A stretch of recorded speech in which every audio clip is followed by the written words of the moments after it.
Come Wednesday, the 27th of November 2024, Namibians will head to the polls to elect a new president as well as members of the National Assembly. These elections are held every 5 years as per the supreme law of the land of the brave. Procedures to be followed for the nomination of candidates for elections as president and for all matters necessary to ensure that the election is free, fair and effective shall be determined by an act of parliament. That is what the Constitution provides for. Provided that any registered political party shall be entitled to nominate a candidate, and any person supported by a minimum number of registered voters to be determined by the Act of Parliament shall be entitled to be nominated as a candidate.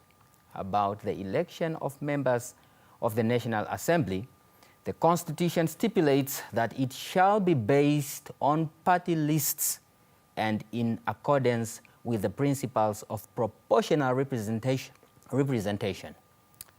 So, what exactly does the Act of Parliament that governs national elections require of Namibians in general and the custodians, the Electoral Commission of Namibia in particular? Greetings, land of the brave, and welcome to our weekly dose of the wheels of justice with me, Daniel Nadunya. We will return in a jiffy to introduce to you our esteemed panel of legal eagles who will help us make sense of all matters of law and as it relates to elections. Stay tuned.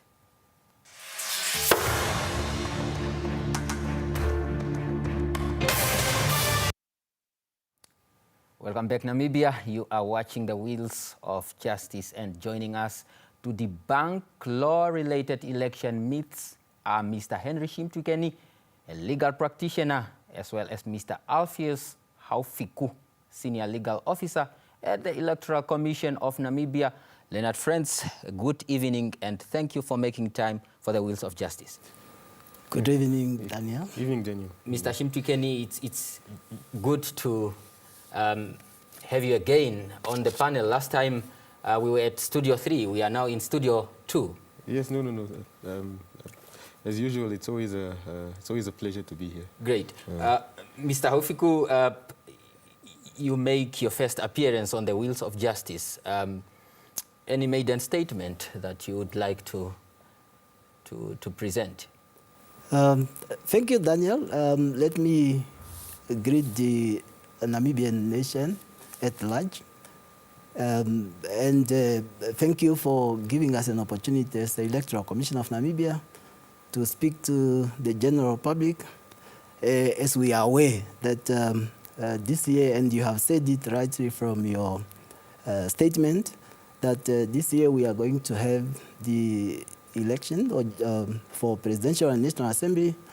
And it's very important for us, really from the onset, to tell the Namibian people that as we prepare to November, we should understand that the first point that we need to start with really is for us to make sure that the general registration of voters that is starting on the 3rd of June up to the 1st of August, we all go there and register so that we can be able to exercise our democratic rights. Democratic rights, that's quite a very good concept that I think we'll later want to explore. But this discussion is then very timely, and you are the right candidates to basically take us through this discussion. But Mr. Shimtukeni, any preliminary issue that you'd want us to deal with, any point in limine that you want to raise before we basically kick off? No. I think I just echo what Mr. Alpheus is saying. But we must actually be aware that actually internationally, this is one of the biggest election years in the world. Right. There are 64 countries in the world this year that are going to the polls. So it so happens that a lot of countries, the dates coincided. And there's so many countries, including our neighbors here, South Africa, including America. 64 countries in the world are going to the polls this year. So It's an election It's year. an election year, not only for Namibia, but internationally. Great. Yeah. Let's bring it back home. In pursuit of laying foundation for our conversation this very evening, Mr. Haufiku, please guide us through the overarching legislative framework that regulates electoral processes in Namibia. Thank you, Daniel. Maybe to start with, as we are aware that the third amendment of our supreme law, that's the Constitution of the Republic of Namibia, brought into being or elevate the Electoral Commission of Namibia to be part of the constitutional arrangement.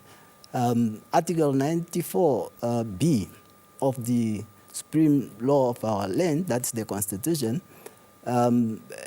said that there shall be, establishment of the Electoral Commission of Namibia, that is an exclusive body that is mandated to supervise, to direct, to control and manage the electoral matters. Yes. That is supplemented by the Electoral Act 5 of 2014, as amended, that now outline the powers, the functions of the Electoral Commission of Namibia, and mostly just to emphasize that really when it comes to elections and the referendum, that's the function of the Electoral Commission of Namibia as entrusted by law. Yes. And that in itself, it's where we need really to make sure that when we are dealing, especially at the ECN, when we are dealing with the electoral matters, these are very important instruments that we have to respect, that we have to use. In fact, this is our Bible, that we have to make sure that whatever we are doing, it must be within the conformity of the supreme law of our country and also the Electoral Act. Right. Thank you so much. Mr. Shimtwikeni, any other authority that you could think of that your Leonard friend might have maybe left out? Look, I think there's a lot of, quite a little bit of establishing and regulating legislation around elections and office bearers. But obviously the Constitution and the Electoral Act are the two most important ones. But we must also remember that there's also local authority and regional council elections. So at those particular stages, then the Local Authority Act must always be read together with the Electoral Act. And similarly, the Regional Council Act too must always be read at that time with the Electoral Act, which we are going to see next year when we go into the local and regional council elections. Yes. So those are quite significant, yes. Yes. Right. Mr. Haufiku, the Electoral Commission of Namibia is basically the custodian of the electoral processes. What might be some of the functions that we are not aware of that comes with that mandate? Thank you. The mandate that, especially from the Electoral Act, as I said, 5 of 2014, as amended, there are various functions that are outlined. But the first one is just to make sure that is to supervise and to direct and control the electoral matters. And that must be done in fair and in impartial manner. But on top of that, the Commission also has a lot of functions, like one of it is to make sure that they supervise and direct the matter that has to deal with code of conduct of political parties, the registration of political parties, the affairs that has to do with when we are also managing the voters register, because the general public to participate in the electoral matters, they need to be registered. And we should, as a commission, we are sure that for you to have an election, you must have the voters register. And right. That is one of the important functions as well. But not only that, well, the governing, of the Electoral Act, it has to be implemented in accordance with the law, and that is the Electoral Act I'm talking about, that the Commission must make sure that you manage the electoral and the referendum elections. Yeah. But you mentioned fairness and impartiality, but you see this quite broader but also relative terms. Do you mind maybe elaborating in terms of the electoral process, when we speak about fairness and impartiality, what do we mean? And what is it that we want to ultimately achieve? Yeah. First and foremost, when you are given, especially the Commission is said it's an exclusive body that has to deal with electoral matters and the referendum. Now, you have to do your act when you are managing the elections. You have to make sure that you are not influenced. You are not aligning yourself with any, political forces. You are trying to be out there impartial in such a manner that when you are organizing in accordance with the mandate that is given to you, that any political party and organization that is taking part in the election, or there is a question of referendum, your job is to make sure that, logistic-wise, is to make sure that everybody is treated fairly, all the participants. You don't discriminate. You don't take part against anyone that is participating. And then even the Namibian people, whatever they need to have for them to have to exercise democratic, they must see to it that you are really impartial. You are really not interfering with anyone. You are not taking sides in that process. Yes, thank you. Mr. Shimtikeni, it would appear that election is quite a key element in a democratic society. Would you agree with that statement? Look, I think it's the elections themselves are key, but at the same time, like Mr. Alpheus is saying, the institution that they are tasked with administering is very key to that process. So it must act fairly, and must also be perceived to act fairly. Now, the biggest problem I think with the ECN in the past, in the absence of evidence of bias, is administrative glitches, which at times break that perception of impartiality. I can give an example. For example, a few years ago, but this was a local regional council elections. It was in Dongalinena. We represented the All People's Party at the time. We went to the electoral court, and three judges ordered that there must be a recount. Now, the recount was done, but when the recount was done, the results were different. Right. Yeah, the results were different. The results didn't alter the outcome, but the numbers were different.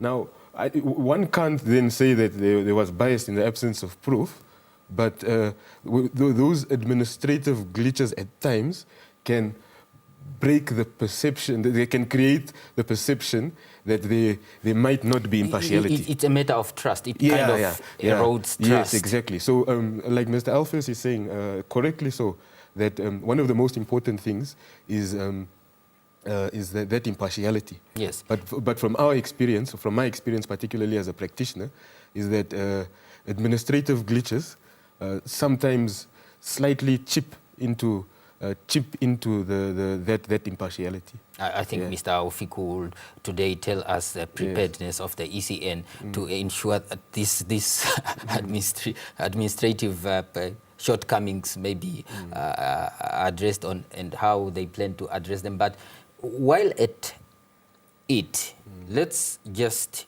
have regard to disputes, electoral disputes, during and after election. What avenues and recourse exist within our legal framework for parties that feel that, no, look, they are aggrieved, whether they feel that there was impartiality or there was partiality, or they feel that there was some administrative unfairness, or they just feel that something was not right. I think, well, I don't know. Yes, please, go ahead. Perhaps I can start it. Yes. So ordinarily, and I can also explain it from a practical perspective, pre-election, one would approach what we call the election tribunal.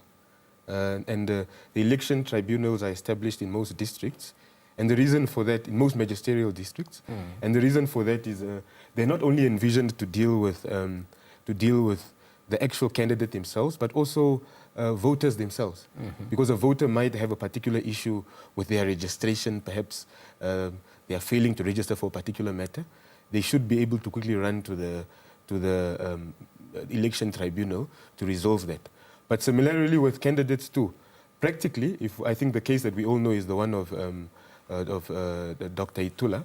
So he initially, before the election took place, he went to the election tribunal. And we worked on that matter too. And he went there crying, saying, please, election tribunal, don't allow this election to continue with these machines because of A, B, and C. Election tribunal then said, for whatever reasons they gave, they said, no, we see no reason why you should stop that. And then that is now before the election. I think I remember yes. The tribunal basically said, look, you are preempting or you are assuming that yes. the elections will not be free and fair. Yes, or, but look, no, that was the electoral tribunal first. The first one, yes. Yeah, it was the first electoral tribunal. I remember, and they said, look, you have recourse. Yeah. After election, if you feel that something went wrong, right there. But what you are saying is basically very important in that you also said not only political parties or candidates, citizens themselves can also approach the tribunal in the event where they feel that maybe something did not go well with voters' registration. Yes, do you just mind maybe explaining that? Yes, more specifically when it relates to them. I'm not necessarily saying, I'm not saying that they can take a dispute as a voter. We'll perhaps come to that. I'm not saying as a voter they can take the dispute on behalf of a candidate to the tribunal. That's not what I'm saying. They can go on their behalf. Yes, on their own behalf. If they are aggrieved as a voter pre-election, they can approach the tribunal. Mr. Alphys, that's correct, isn't it? Yeah. Yes, please. Basically, what we need to understand is there are three forums. Yes. Apart from now, the two ones that I need to concentrate on, apart from the presidential challenge. Yes. The first forum is the electoral tribunal. Right. The electoral tribunal, like now that we are facing the general registration of voter, if there is a problem with, for argument's sake, one of the voter is included in the voters register, and you are also a registered voter, you may object to the inclusion of that person in that register. Equally, you can then also, at the tribunal, say for argument's sake as well, there is a refusal. You want to register during the GRV. For one reason or other, the registration official will feel that you did not meet the requirement or you are not entitled to register. You can then also approach the electoral tribunal to seek recourse that your name should be, or the registration official should be ordered to include your name in the voters register. Then, if you then approach the electoral tribunal and your case was dismissed, you can then approach the electoral court. That's the second forum now. The electoral court is the status of higher court because the judge president there is the head. Right. Yeah. Then, those are some of the forums, as I said, apart from the presidential challenge, that goes to a Supreme Court as a court of first instance. In what event and circumstances can an ordinary citizen object to the inclusion of another citizen from being registered as a voter? Say, for instance, the Electoral Act says if you are not a Namibian, you are not entitled to vote or to participate in electoral matters. And then if there is an oversight, perhaps for whatever reason, maybe you got documents somewhere, and then you register, but I'm aware that Nadunya, you are not a Namibian. Yes. How come that you are in possession of the voter's card? Especially given the confusing nature of my surname. Exactly. So for that reason, if I'm then also a registered voter, I can then launch an objection that your name should not be included in the voters register. Right. Please, perhaps Mr. Shimtwikeni, remind us again the legal provisions or instruments that provide for the independent candidates to run for election. Look, I always look at it and say the concept or the phrasing of independent candidate is a very kind of administrative wording. Right. It's very administrative wording because the Constitution in itself purely says, I think it's Article 17, which says that you are, as an adult, you have the right to vote. As an adult, you're a Namibian citizen, you have the right to run for office as an individual. So obviously, there's the nomination processes when it comes now to the actual elections, whereby some people are nominated by a party and some are nominated by individuals. But already in the Constitution envisions that any single, any Namibian who there's obviously the cancellations like not convicted, not what, can run for a particular public office. So it's just that very recently only did Namibians actually start exercising it. But it's something that has always been there. If you think about it practically, obviously the nomination process is very different in terms of from a party to an individual, but let's park that. But our president, basically our president, when he's elected, we are electing an individual. You understand? We are not necessarily electing, we're not electing a party. Just to give an example of what I'm indicating to. Yes. South Africa's legal framework works to say that the president is elected by parliament. Yes. So they don't run as an individual. Parliament, they're having the elections now, I think, in May. So parliamentary elections are done, similar to how a mayor is elected. And then I think their first session, they then vote for who's going to be the president. Yes. But it has always been like that. So the wording independent candidate, yes, correct. It just means that independent from a particular party and independent in terms of, and nominated not by a party. But already in the Constitution, it has always been there. It's just only now recently being exercised. But now it's looked at very oddly now, but it's something that has always been there. But should one also be independent of or from a political party? I think that was also one of the most bone of contention during the 2019 election. Look, that's why I say the terming independent candidate is very administrative wording from my view, particularly if you look at the Constitution.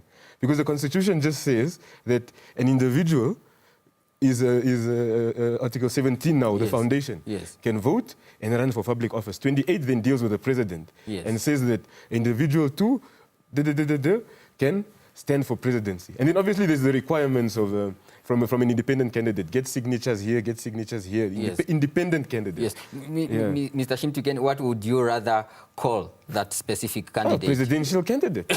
It's a presidential candidate. Like, Mr. Aufiku. It's a presidential candidate like any other. What's your take? They're all the same because what is the difference? What is the difference of this presidential candidate and another? And then you give one a title independent candidate as if it's an oddity. Yeah. It's not an oddity. It's just totally... They are all being elected or voted for on an individual capacity. On an individual basis. It's just that this one got their nomination process here. This one got it here. But at the end of the day, look, in South Africa, the president is elected, and in European countries as well, the president or the prime minister is elected like that. Our president is first past the post. You get it? First past the post, and the moment he's there, he's the president. Yes. You get it? Yes. So it's very different. So I believe, my view is that labeling, I call it labeling, and giving that title of independent candidate kind of creates a bit of an oddity. as if, oh, this candidate is not like the other candidate. A person who's running independently, their candidacy is no different from that of PDM, of somebody who has a PDM card. It's no different from someone who has a LPM card. It's no different from someone who holds that. They are all presidential candidates. That is my view. Unless, of course, Mr. Alpheus can point me to a provision in the Constitution which refers to people as independent candidates. I tend to agree with him that it has to do with administrative instrument. Yes. Particularly you can really use the Constitution to run the administration of whether presidential or independent candidate. Yes. But what you need to understand is that it's independent candidate has to do with a nomination, as he rightly put it, that you are independent from any political party. You are not nominated by a political party, but nominated by individuals who are supporting your candidacy. And that makes the difference. Are you necessarily independent from any political party? From the look of it, we are saying yes. Or is the difference is the manner in which you are nominated, if I understand Mr. Shimtwikeni's argument. The difference is the manner in which you are nominated to proceed to the ballot. But you're also not linked to any political party.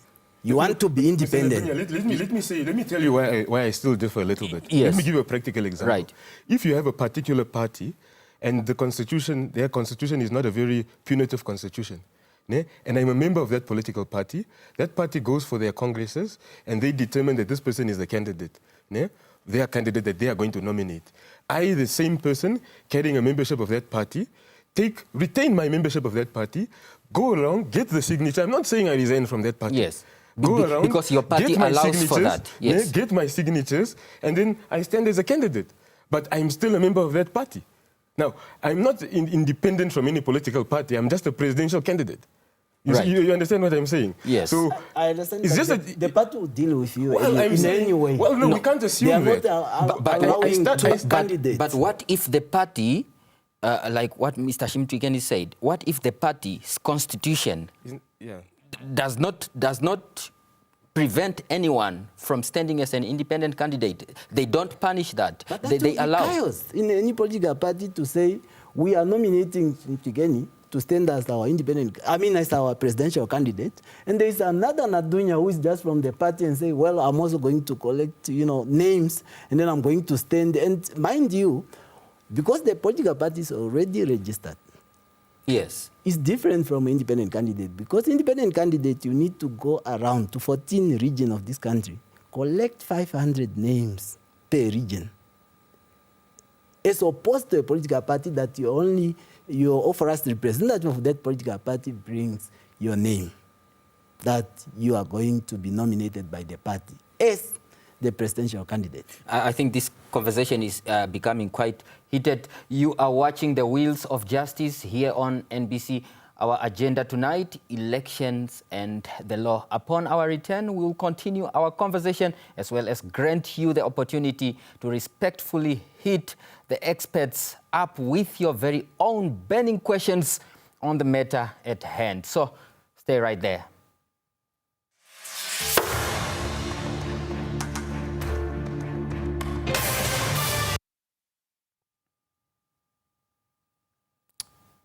Welcome back, Namibia. This is The Wheels of Justice. Our telephone lines are now open and the number in the studio is 061-291-3337. That is 291-3337. Pardon me, 3339. In case you are calling from outside the capital, the area code is 061. I repeat again, 291-3339. Your calls are now welcome. We have learned that the Cabinet has directed the Ministry of Urban and Rural Development in conjunction with the Ministry of Justice to prepare and propose amendments to Section 77 of the Electoral Act. This has been a bone of contention in the past, and perhaps I think this speaks to eligibility for one to be in a list, parliamentary list. Maybe let's just explain what is the current form, in its current form, and what are the proposed amendments. Daniel, just to start with, the Constitution, particularly, Article 46, yes, make it a qualification or requirement thereof as to who qualify to, be a member of, let's simplify it to say a member of parliament. right. Now, for you to be, in the party list of any political party list, it then make also now the exclusion that a person of certain nature, and to be specific, if you are a civil servant, then you are disqualified to be listed at the moment. In terms of as well the Electoral Act, once you are a civil servant, the only avenue for you now to go around and campaign to be elected as a member of parliament, you have to tender a resignation. Right. And now, in terms, and that is now in terms of Section 77 of the Electoral Act. Now, the only way now that the law that will allow you is when there's an amendment to Section 77, subsection 4. And that is what the Cabinet directed now the Minister of Urban and Rural Development in consultation with the Electoral Commission of Namibia. In fact, I can confirm that the Minister requested us how we can, or we want that amendment to that particular instrument to be amended. The indication is that we propose that because the Public Service Act has the same provision that if you are a civil servant, you're not supposed to partake in political activities. Of course, you can do it, but then not on a free open way. You can go around leaving the office and then you go and campaign for a particular political party. Now, what then we propose is that the provision in the Electoral Act can read to say the person can then participate, and you are only required to tender a resignation upon voted as a member of parliament. And that is what we propose the law to be. Mm-hmm. What do you think about the proposed amendments, Mr. Shimtwikeni? Look, I think I'm listening very carefully, and I think I'm listening because obviously Mr. Alphonse is part and parcel of the process. Yes. All I know and I recall is that look, it is problematic. It's problematic. I mean, was it 2019 where we had, just so people can understand what it meant, you had people who had resigned from their jobs so that they can contest in the particular list, and then when so that they could partake in the particular process. But then when the election was finalized, their party perhaps didn't get enough seats, and then they are not in the list, and then they are now unemployed. It needs to be addressed. It needs to be addressed. It is problematic, because obviously, if it is addressed in the legislation, then I think that that legislation can be accepted as the correct interpretation of the article in terms of its meaning. My only concern, perhaps, is that it must also address, because if you look at the article in the Constitution, it says public service shall also include parastatals. I don't know if you recall that. So it says shall also include parastatals, meaning if you work, for example, strictly speaking, even for NamPower or NBC. Yeah, so it's quite problematic because it will also limit the quality of candidates. Yes. The quality of candidates who want to contest in elections. Let's quickly have a listen to a caller on the line. Good evening. Yes, good evening, Mr. Nadunya. Yes. How are you? Great. Your contribution or question, briefly. Yeah. I just want to find out, we've seen in most cases the ruling parties engaging into register for votes, and even they remain in the power just because of that rigging of votes. How does the law come in there? And even there was an extent whereby the ballot papers were found in the bush somewhere in this country. So these are the election riggings that are encountered, especially to the ruling parties. How does the electoral tribunal come in there? And the other question is, Article 17, political activity. It does not give a light on how an independent candidate can come in there. Maybe the legal practitioners there can enlighten us. How does an independent candidate come to that stage of ending into elections, being an independent candidate? Thank you. Right. Right. Thank you so much. Mr. Aufiku, I think you should be on the first line of responding, I think, as it speaks to electoral rigging and so on. Yeah. Thank you anytime for the question. Look, yes, sometimes the public out there, they can hear what is in the public sphere, but sometimes these are not fact, especially from the look of things every now and then that there is a rigging of election in Namibia. But then when it comes to evidence, then you had to get them as to what type of, I mean, these are sometimes but the caller is alleging that there was once a time when ballot papers were found somewhere in the forest or something like that. Yes, but then what I'm trying to point out here is this: there are courts in this country, right? That sometimes an individual, when you are aggrieved by a certain conduct of the officials, that you can count as accountable. I mean, you can held as accountable. And these are the issue I'm saying. The public members have a right to approach this forum so that the Electoral Commission of Namibia, of course, supplied with this evidence, can then be held accountable that you have been rigging the election. These are the evidence.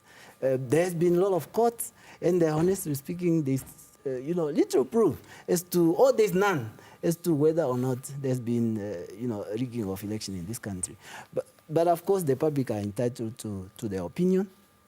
And as a commission, Electoral Commission of Namibia, we are, as per the constitutional mandate, mandated to uphold the high standard of managing the electoral processes with efficiency and also in fair and impartial manner.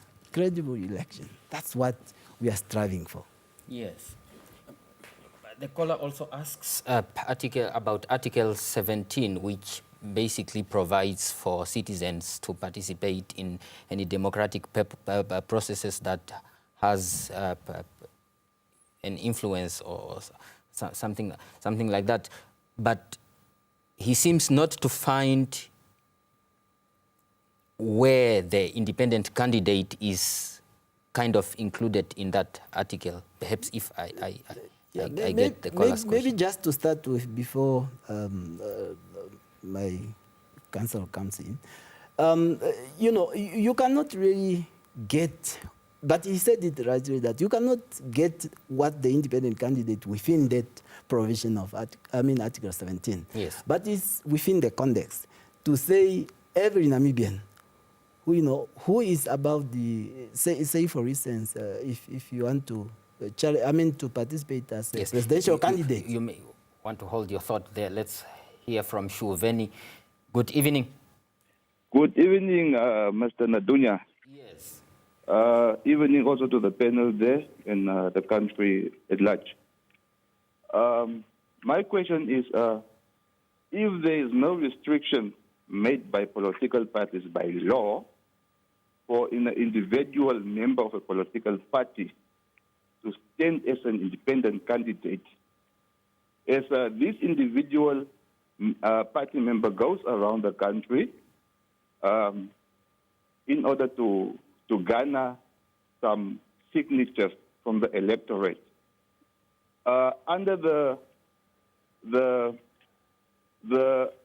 to say that I'm only standing as an independent candidate for party ABC as a presidential candidate. Is it also allowed by law to take the same signatures after not into the presidency? It's possible for that individual to take the same signatures and then go and register as a political party. Right. Thank you so much. Thank you very much.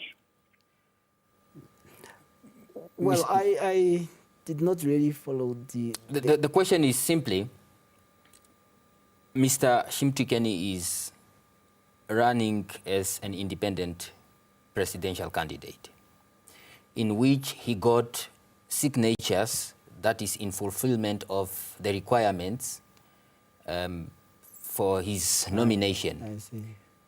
He then runs as an independent candidate, did not garner the 50+1 votes for him to become the president, but takes then, the question is he then allowed to take the same signatures and use the same to register his new political party? Of course, but the requirements are different. There are other additional requirements when you are registering a political party. If you were to do a registration as a presidential candidate, obviously it's different from registering a political party. You cannot use the same name because that was for that purpose. Now Yes. you have to go back and then just reobtain the same names. And then, but because for registration of a political party, in fact, you don't need to go to 14 regions. You need only minimum 7 regions, and that will qualify you to register a political party, in addition to other requirements that are stated in the Electoral Act. Yes. Yes. Perhaps, Mr. Shimtikeni, Yes. a number of electoral challenges have been adjudicated in the country's courts, including the Supreme Court. Now, which case perhaps, according to your view, was most significantly contributed to Namibia's jurisprudence? Look, obviously there's the one that we all know, the one of the EVM. But let me park that and answer your question, and also at the same time link it to what the other gentleman said in terms of allegations of rigging. Yes. Now, look, in the absence of evidence, you can't say that ECN, rigged an election. Yes. But the reality is that, like I indicated, when there's administrative glitches, they can be perceived as impartiality and problematic. Yes. Now, we did one matter, which I feel was quite important at the time. It was, so ECN, it was during the regional and local authority elections of 2000, and the most recent ones. And then ECN conducted throughout the country, but in this particular area, it was Quiz, Arwab, Stamprit, and Marienthal. ECN goes to court themselves after the elections, the electoral court, and they say, court, there's a problem. And the court says, ECN, what is the problem? We didn't conduct these elections properly. But that was not after. It was immediately when the election was ongoing. It was ongoing during the election. Well, during the But election we have process. spotted the problem. So they spotted it. No, but I'm just trying to indicate to you, here's the problem. Yes. So ECN goes to the court and says, court, we have a problem. Why? Like he's saying, it wasn't totally at the end. This thing we are doing in Stamprit, Quiz, Arwab, and Marienthal, there's a big mistake there, and we want you, court, to give an order to set aside the whole thing so we can start again. I was representing some of the political parties at the time, and the results were indicating that they were winning, you see? And they came to the court crying and saying, no, but you can't say you want to set the election aside because we are winning, just declare the results. But obviously the court correctly so, can't declare the results of the body which runs the election saying, this thing is faulty. You get it? This thing is faulty. So for me, that was quite interesting. And I say it's interesting because it needs to be, look, ECN is a very important institution, and they need to develop a certain very clinical precision in terms of attending to their things, because it creates those kind of those perceptions of saying the election is rigged. Because those parties, the ones who are winning, they were saying, but we are winning. Why are you setting aside this election? Then obviously, being people who are vocal, they say, you are busy with rigging. You get it? Mr. Aufiku, now I don't want you to defend the ECN because I don't think time will allow me to make a ruling. But political party funding is another elephant in the room. What does the law stipulate in terms of this? All right. In terms of the Electoral Act, particularly Section 158 made it categorically clear that any political party that is now represented in Parliament should receive money, appropriated for that purpose to pay political parties proportionate to the seat that you gained in Parliament. Yes. Now, in that, not only that you are now required to account for that money, taxpayers' money that you receive. In that, it's a requirement, it's a mandatory that the political party are required to appoint an accounting officer. Once they receive that money, because that money needs to be accounted for. And there is a strict requirement as to what that money should be used for and what not. You can't just receive that money and use it the way you want. That's why they should appoint an accounting officer, of which, of course, I'm aware that many political parties in this country, they are not doing it. They don't have even They are not doing it, they don't have an accounting officer. Right. Because they are struggling to comply. And compliance is what we are fighting for as Electoral Commission of Namibia. What is the ECN doing about that? Well, what you need to understand is that once the political party is not complying, the Electoral Act made a provision, particularly Section 152, to cancel the registration certificate of that particular political party and deregister the party. Right. Are we most likely to see that happening? It is happening. It's just that you also need to understand that this country has the Constitution made a provision that the Parliament should have 96 members. Right. And that's the composition of Parliament. Right. If a political party is represented by 5 members, perhaps that is much easier to do. Now, if it's a bigger political party, maybe has majority in Parliament, you need to understand also the gray area of the law. If you deregister that political party and we don't have a quorum in Parliament, what are you going to do? So you have to call perhaps a new election? So we should then we should not be in compliance with the law because we are afraid of basically not having a quorum. No, this is not what I'm saying, that we are afraid to do that. I'm just saying political party, they are aware. As we speak, even tomorrow, you may find 1 or 2 deregistered. Right. That I can assure you. Thank you. If they don't comply. Gentlemen, this is a very, very important discussion, but time is no respecter of our engagement here. But this one last question, and I'm going to give you 1 minute each. Following the 2019 election, the Supreme Court ordered that electoral voting machines, EVMs, may only be used in the national election again if a verifiable paper trail is possible. In terms of Article 81 of the Constitution, a decision of the Supreme Court shall be binding on all other courts of Namibia and all persons in Namibia unless it's reversed by the Supreme Court itself or is contradicted by an act of Parliament. Now, what circumstances could thus warrant the reversal of the EVM judgment? Maybe to start with, Daniel, the Supreme Court judgment was not called to look at whether or not Electoral Commission should use the voting machine. The question was, it should not be used in terms of the Section 97 of the Electoral Act without verifiable paper trail. Yes. Meaning, if the Electoral Commission got the voting machine with the verifiable paper trail, then there is nothing wrong for the Electoral Commission of Namibia to employ the usage of the voting machine. But in the meantime, we know that that has not been acquired yet. So it thus follows that we will still be using the manual yes, voting that's why system. we went back to the conventional voting. I would have loved Mr. Shimtwikeni to make his final remarks in this regard, but I'm afraid we have run out of time.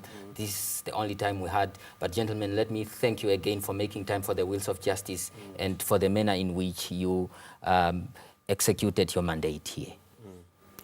With that, we have come to the end of tonight's proceedings. We'll be back next Sunday, same time, same place, with another episode of the Wheels of Justice. I'm Daniel Nadunya, but for now, this session stands adjourned.